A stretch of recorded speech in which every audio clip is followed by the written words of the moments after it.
get this situated for you. You bet. Yeah.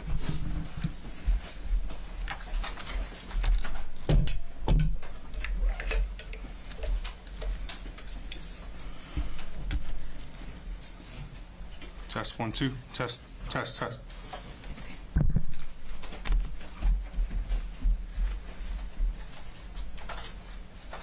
Good? Not yet?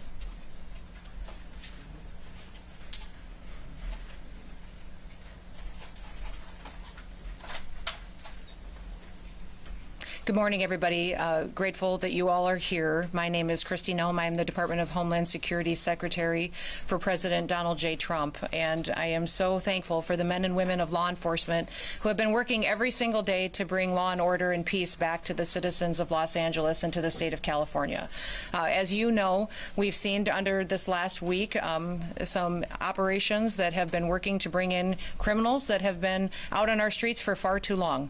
Our HSI and ICE individuals have been out conducting operations with our government partners to make sure that these criminals, bad actors, murderers, rapists, pedophiles, traffickers, and drug traffickers are brought in and brought to justice finally under this administration. I do want to thank the men and women of law enforcement. They've been absolute rock stars in what they've done to protect this community and to protect this city. I want to specifically name those that are under the umbrella within our components, under the Department of Homeland Security. That has been our ICE officers who have been on the front line out there interdicting with many of these dangerous criminals. Also HSI with their investigative skill set and tactical teams have been absolutely imperative to us in helping us make sure we're running operations and really targeting these bad actors. Our Federal Protective Services and also our Border Patrol agents have come and been partners with us in an incredible way. They bring a skill set that has helped us have a whole of government approach under the Department of Homeland Security that has never happened before.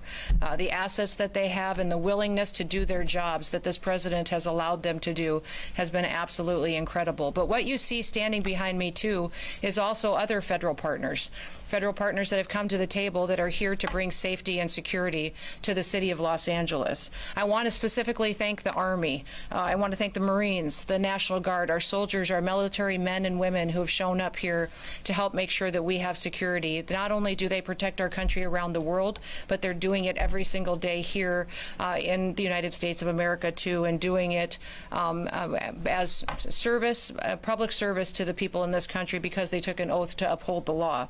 We also have a U.S. attorney here who has been aggressive, has been making sure that we don't pick winners and losers in this country, that the rule of law will be followed, and that people who break the law and perpetuate violence will be brought to justice. They will be prosecuted, and there will be consequences for that kind of activity.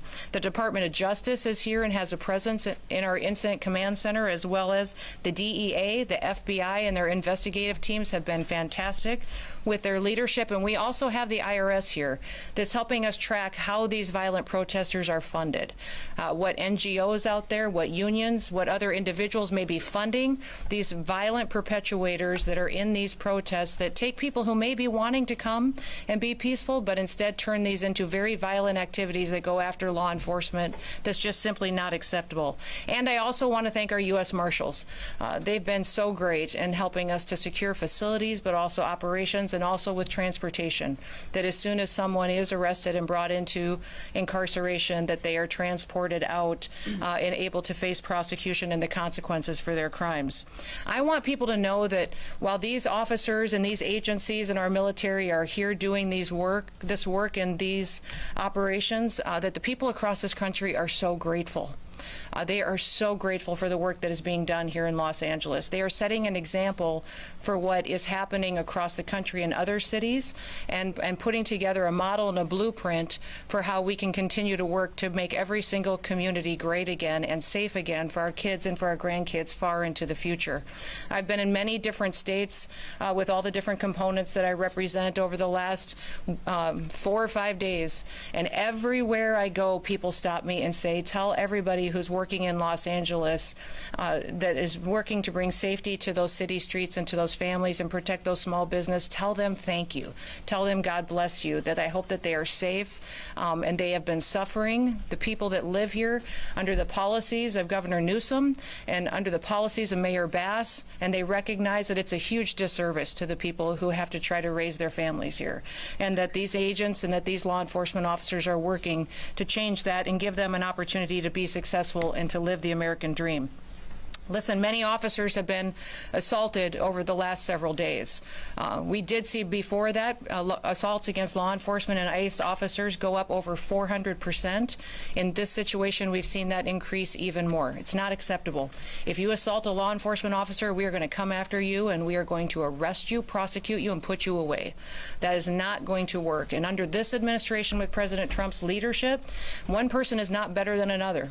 Just because you think you're here as a citizen or because you're a member of a certain group or you're not a citizen, it doesn't mean that you're going to be protected and not face consequences from the laws that this country stands for. We have a Constitution.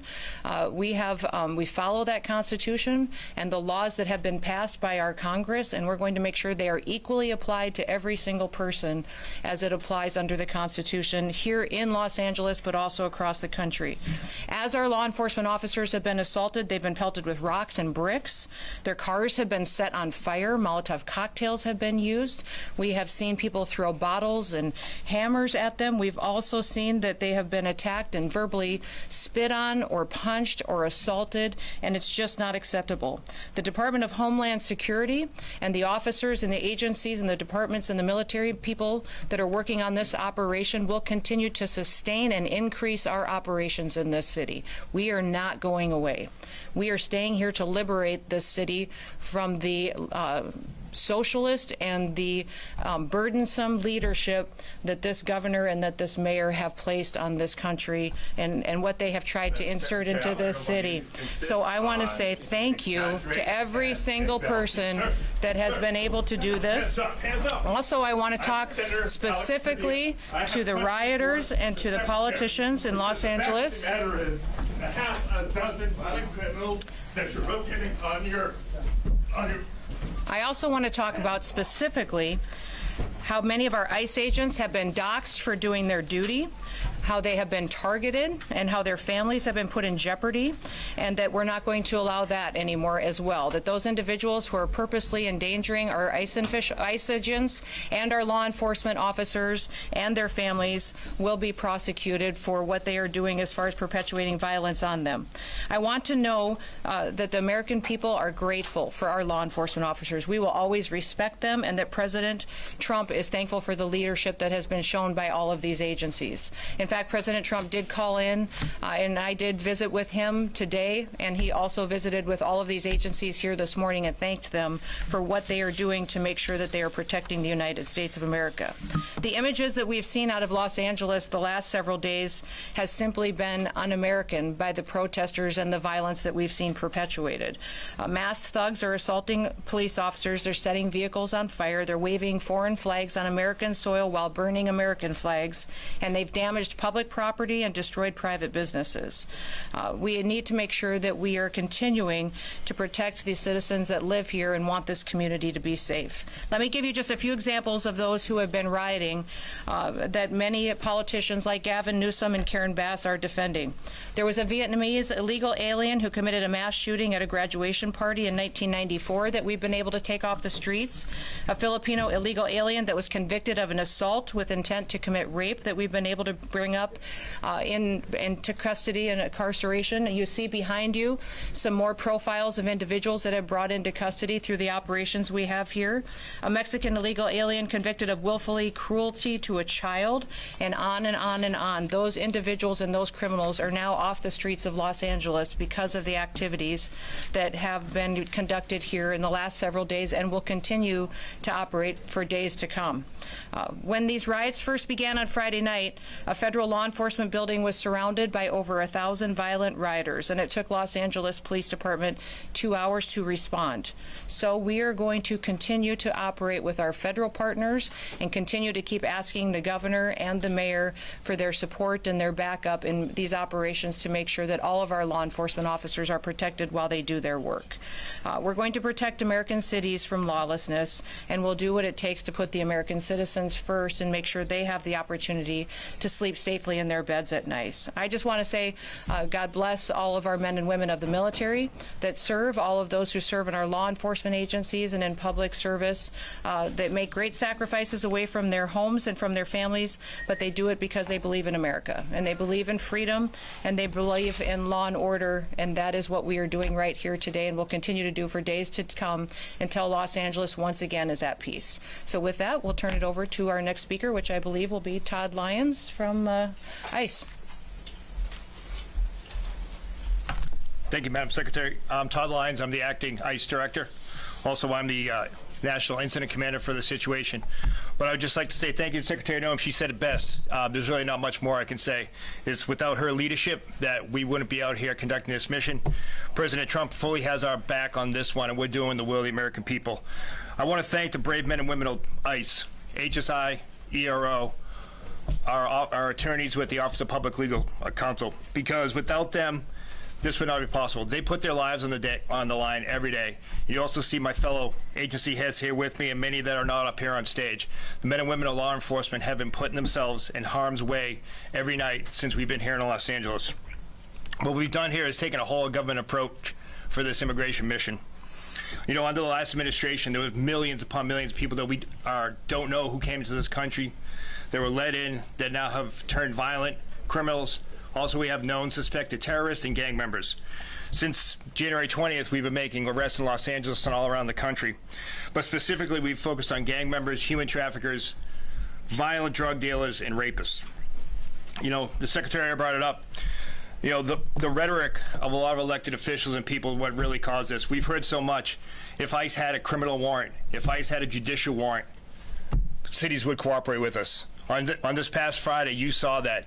You saw the men and women of ICE and these other DOJ partners executing a criminal warrant on a criminal immigration enforcement case. Yet the city turned against us and we had violent protesters. And that just won't happen because the men and women of ICE won't be deterred by this. We're going to be out there every day conducting our law enforcement mission. No protesters are going to block our way because the brave men and women of ICE and these DOJ partners you see up here, along with our partners with the Los Angeles Police Department, are going to ensure that we handle these protesters, but we are out there safely conducting these operations, and we will get the worst off the street. And I also like to thank the Department of Defense and National Guard who has come here to assist us on that. You know, we will prosecute all of these cases. Just, you know, the Secretary highlighted so many, you see them up here. But we have a wanted man from Mexico who fled and hid in Los Angeles for killing a woman. You have an MS-13 gang member who killed 2 individuals during a botched catalytic converter theft ring case. These aren't the individuals you want in Los Angeles. These aren't the individuals you want in the United States. ICE is going to keep doing their job, and we're going to do it to our best of our ability with our DOJ partners. But with the Secretary's leadership and the full support of the U.S. Attorney to prosecute these criminals, we will continue enforcing the immigration mission that President Trump and the American people expect us to do. So with that, I'm going to turn it over to the FBI. Thank you, sir. Good morning. My name is Akil Davis. I'm the Assistant Director in charge of FBI Los Angeles. As you know, the FBI has been assisting the Department of Homeland Security with immigration enforcement since February.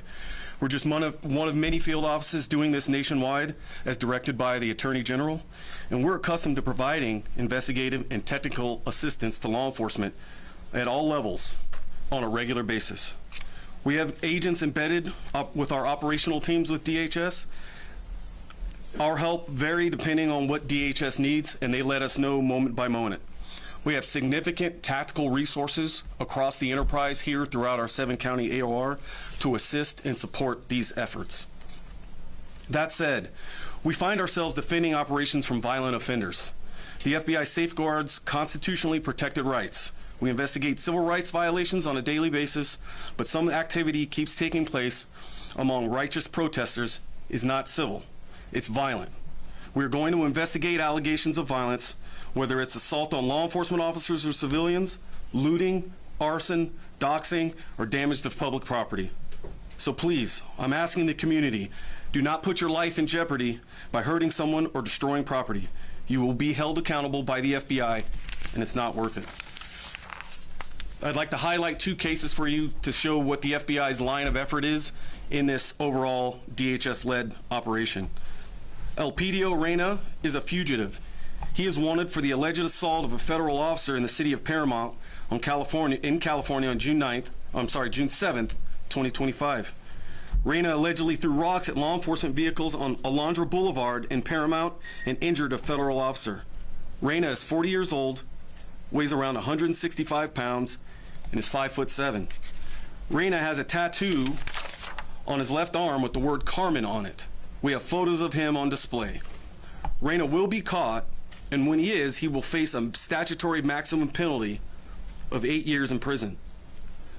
This is such a priority for the United States government that there is a reward of up to $50,000 for information leading to his arrest. Let me repeat that, $50,000 for information leading to his arrest. The second case I'd like to highlight is on a subject named Alejandro Oriana. Alejandro was providing masks and face shields to violent rioters throughout the week and was arrested by our SWAT teams this morning. With the success and appreciation and assistance from the United States Attorney's Office, that case is ongoing, but Oriana is in custody as we speak.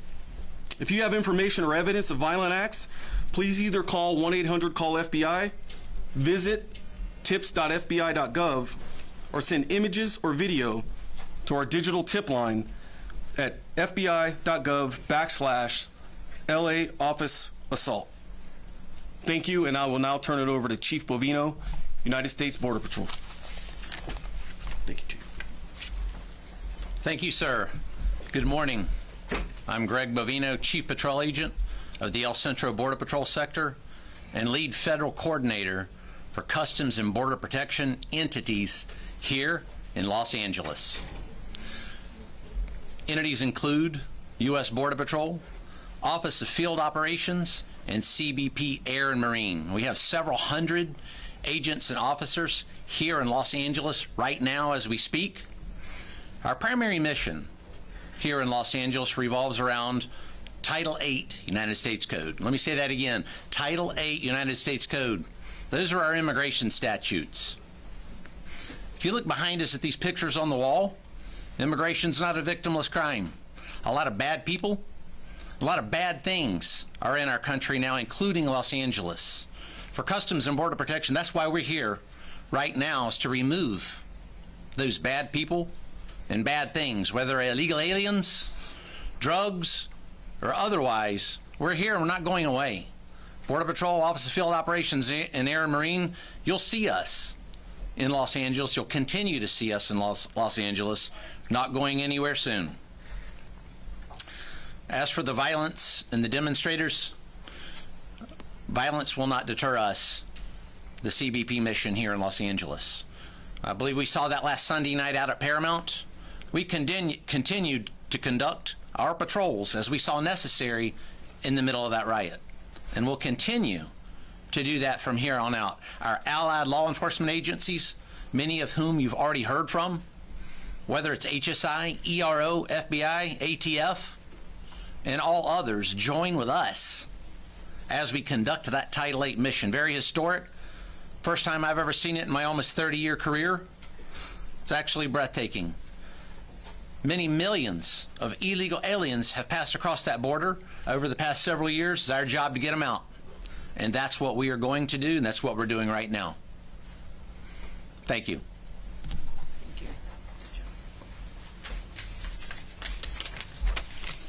Good morning. My name is Kenny Cooper. I'm a Special Agent in Charge, ATF LA Field Division. The Department of Justice will not be deterred from enforcing this nation's laws. ATF is on the ground doing what we do best, fighting violent crime and protecting our communities regardless of the environment around us. Our agents are trained to operate in high-threat, high-tension situations When federal authorities move to execute court-authorized warrants, we support that mission with professionalism, precision, and resolve. ATF stands shoulder to shoulder with our federal partners in this whole of government approach.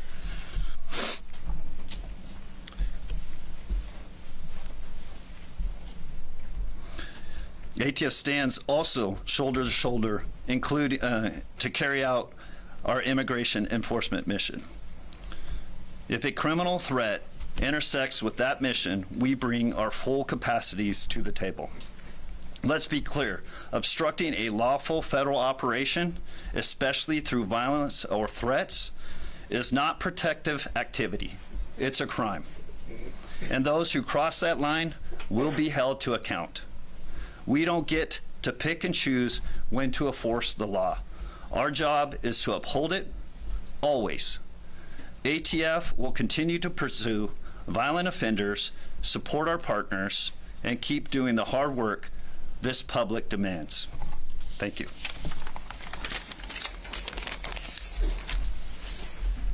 Hello, everyone. I'm Bill Saley, the United States Attorney for the Central District of California.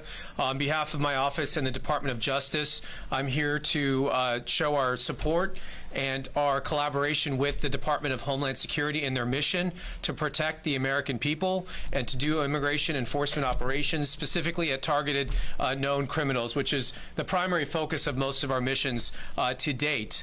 I want to also thank the National Guard and the military. We had judicial warrants to do what we did on both Friday and Saturday. And the amount of resistance and organized agitators that showed up to try to impede us was overwhelming. And we're really grateful to the President for deploying the Guard, which allowed us to continue our mission undeterred, to enforce the law, and to keep our people and our buildings safe. And that's really important. And my office has been aggressive in bringing charges. We charged several people over the weekend who dared to assault our agents. They threw rocks, they threw stones, they were breaking up concrete. It was out of control and it was violent. And some people in the state of California have been conditioned to think that there's no consequences for criminal activity. And you know, that might be true for the state of California, but it's not true with the federal government. And we will bring charges and you will go to federal prison. This is the federal government. This is not the state government. As the President said, if you spit, we hit, and we'll hit you with a felony. And we're committed to that. We're continuing to conduct, we're looking at hundreds of suspects. We're collecting media, social media, videos. We'll be combing over that stuff for weeks and months with the FBI.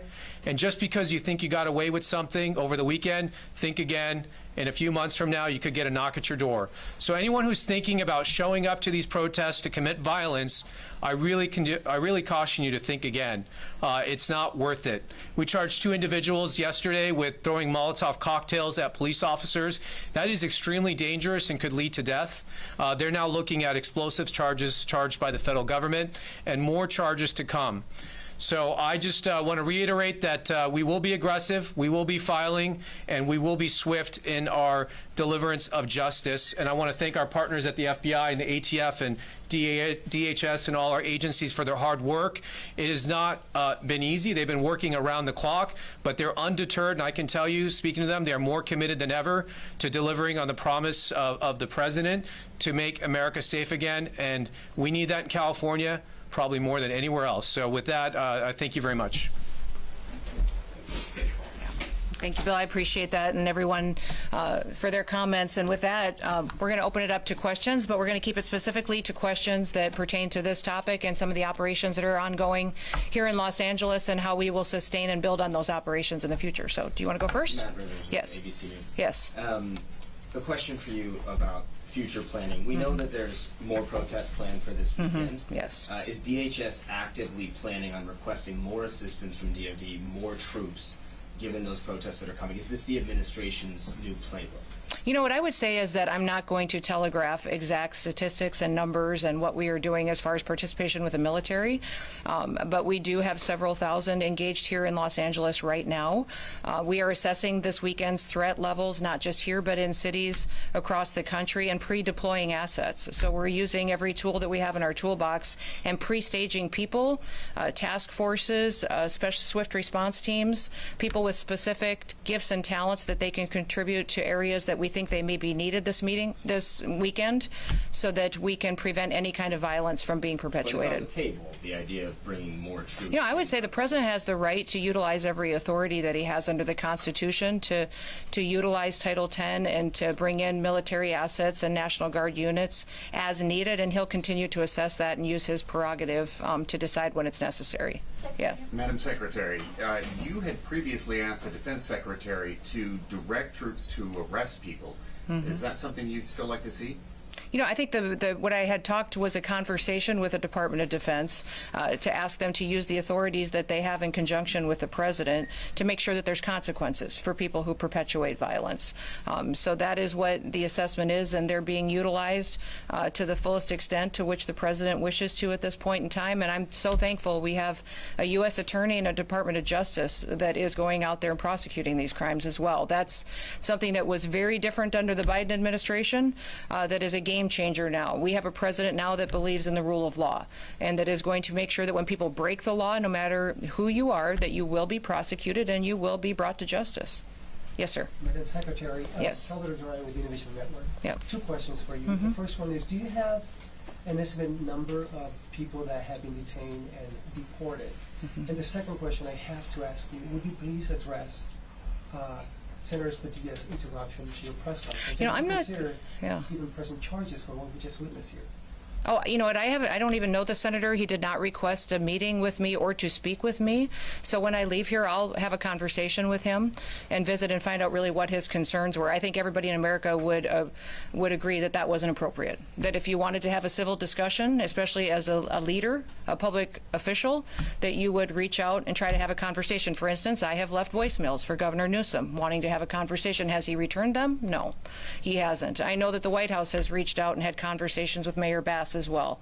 And so that's what you do to try to start these conversations and ask for partnerships. Unfortunately, we haven't met that in this area. I'll visit with the senator and find out really what his concerns are and what we can do. And as far as the estimated number of people that have You know, what I would say is that we have over 1,500 people that we have been interdicting with, arresting for different situations, and we will continue to build on that. That's been just over the last few days. Know that we have more assets now today than we did yesterday. We had more yesterday than we did the day before, so we are only building momentum. This is only going to continue and be increased until we have peace on the streets of Los Angeles. The president has told me, Kristi, use everything that we have to make sure that the citizens of Los Angeles know that we care about them, that they have lived with crime for far too long, and that we want them to be able to walk their children to school in the morning and feel safe. We want them to, small businesses downtown, to not have to worry about getting burned to the ground because some organized crime nonprofit funder is deciding that now is the time to send a political message or an agenda. So we're going to stay here and build our operations until we make sure that we liberate the city of Los Angeles. Yes, back there. I'm going to do 2 more if that's okay. Go ahead. Can you talk a little bit about the specific number in terms of immigration-related arrests that you made, both daily and you know, or in LA specifically? Well, we literally have tens of thousands of targets. So I think that's what's more important. People should know that there are millions of people that are in this city illegally, and that we have, I would say, thousands and thousands, tens of thousands of targets that we will be going after. And remember, this president has repeatedly said that he's going after criminals and the worst of the worst. And we're going after people that are in work sites that are trafficking drugs, that are trafficking human beings. We're DNA testing children, because many times when you see people claiming that their family members or the children they have with them that are theirs, many times when we DNA test them, they're not. They're really peddling our children, and they have human slavery going on, child trafficking, pedophilia. So we are going after those individuals that we have intelligence on, and we will continue to only build on that. And yes, I'm sorry, I didn't get to you right away. There is some rhetoric out there that some of the people who have been detained, arrested, in detention are not criminals or do not have a criminal history.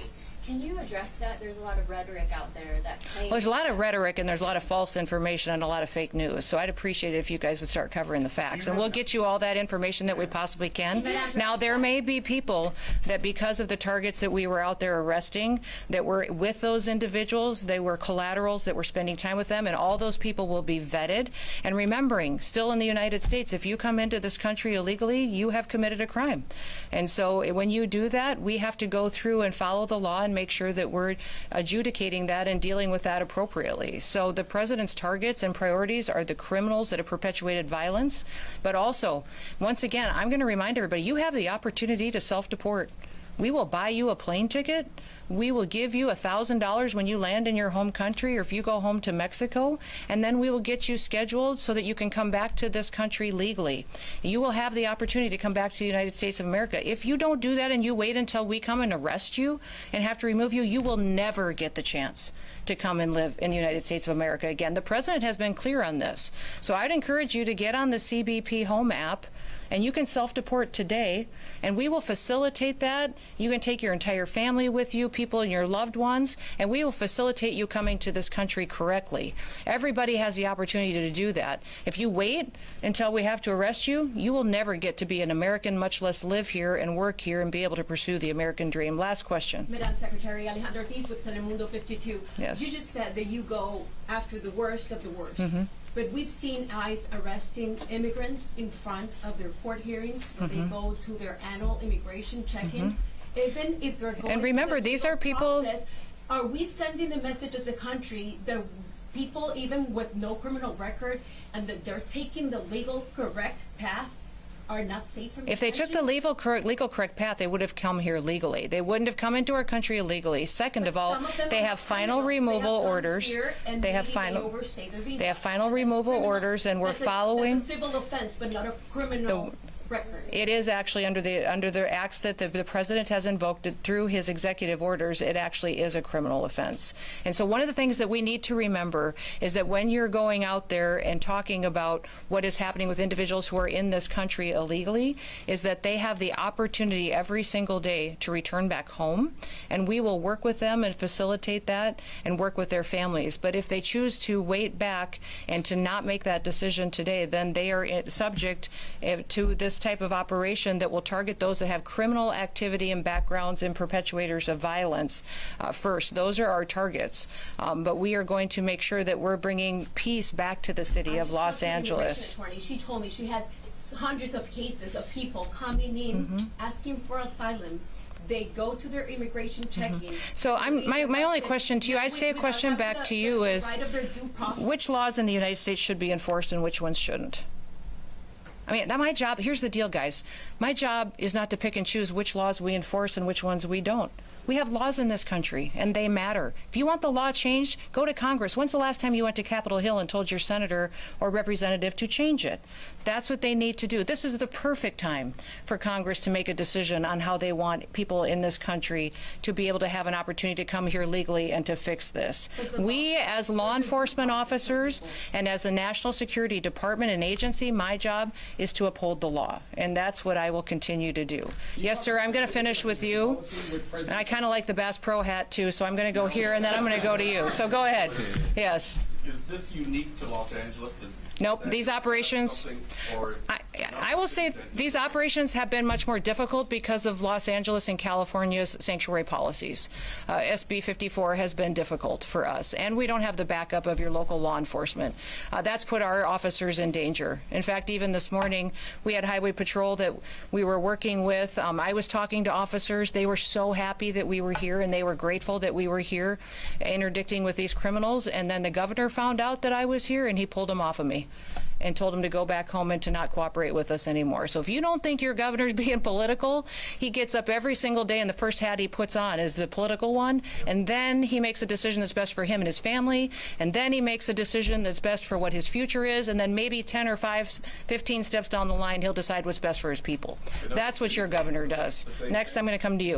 Thank you, Mr. Secretary. Can you talk about the potential change in policy with President Trump talking about maybe suggesting exemption for longstanding farm workers and hotel workers? Yeah, I think the president recognizes that we have some Department of Labor regulations and laws that we can utilize in certain situations, and he and I have discussed this at length and with other cabinet officials, and the president and I will continue to look at that and evaluate what we can do as far as individuals and facilitating a workforce in this country that we know are people who want to be here legally, what the consequences are for them breaking the law, because everybody, when they break the law, there has to be consequences.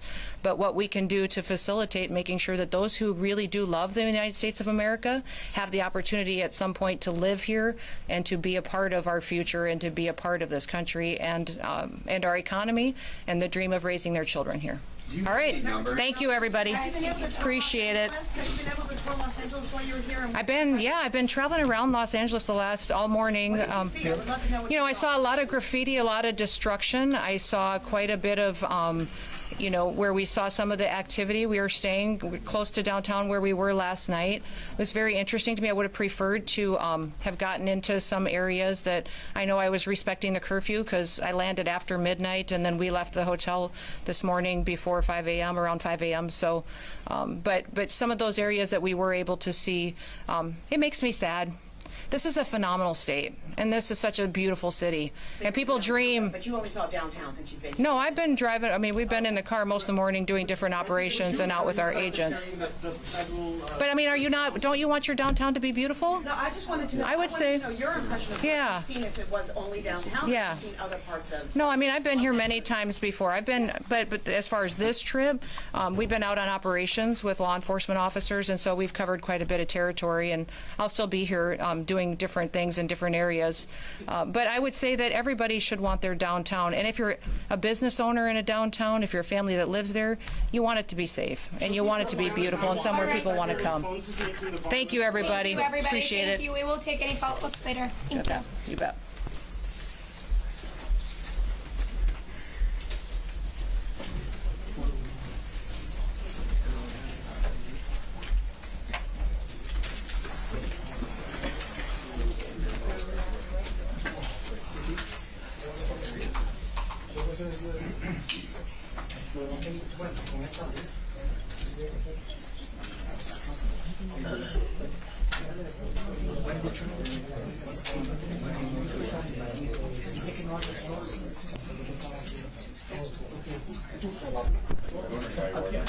I didn't notice it was.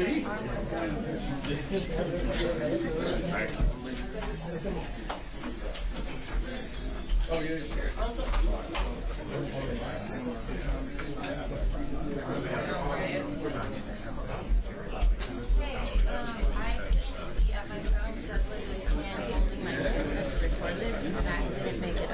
Because it's his fault, just, well, I almost got it way over that. Yeah, we'll see you there. Yeah, nice to meet you.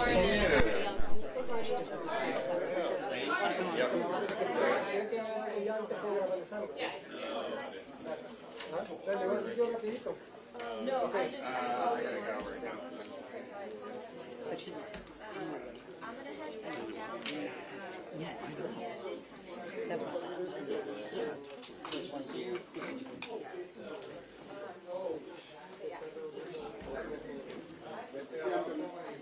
Anyway, that question was asked.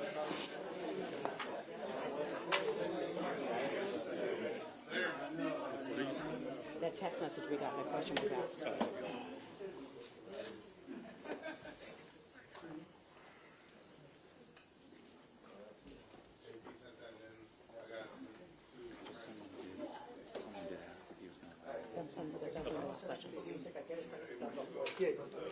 ¿Todavía está afuera? No, no lo sacaron del edificio, se va a reunir con ella. Sacaron del edificio, hacemos la revista. ¿Quieren el motivo ahorita? Bueno, pero que se decidan porque... I don't know which one is mine now. All right, thank you. Bye. Porque no sé que estamos nosotros por la mitad del camino y digan, ahora, ¿qué?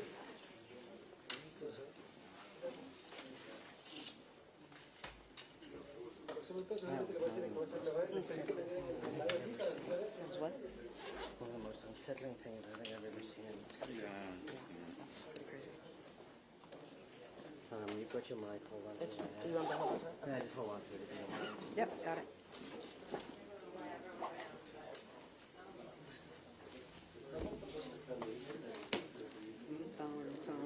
Watch it.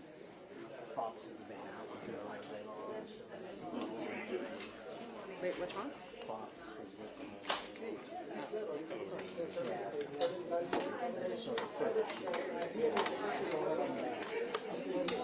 You know what? Oh, really?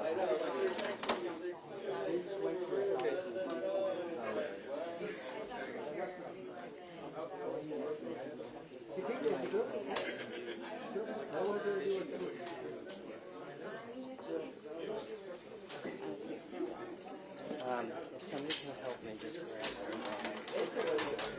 You want me to carry this? Yeah, if you don't mind. Tengo que hacer el teléfono, voy a usar este teléfono y me lo voy a bajar, ¿ok?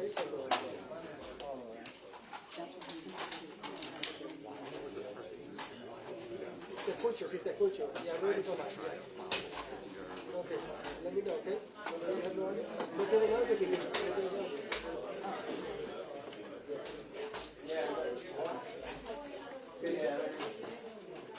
Quédate ahí, quédate porque te escucho. I just want to let you guys know that any live outside of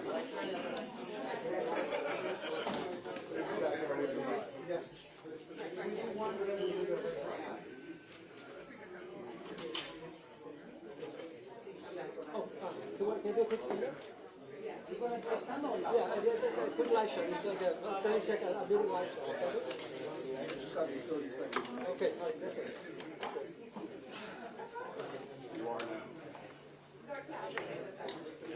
Tengo que usar el teléfono y bajarlo, ¿ok? Y luego tengo que ser rápido porque están sacando ya, ¿ok? Lo voy a poner para allá.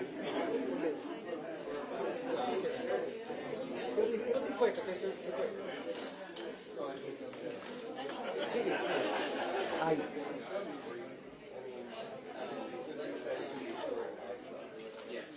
Ay. Ya estoy yo listo, ¿ok? Oh, pero dame un segundito, espera, voy a poner esto.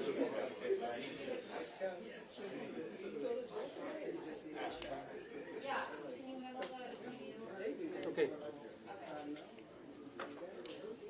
Vamos a hacer.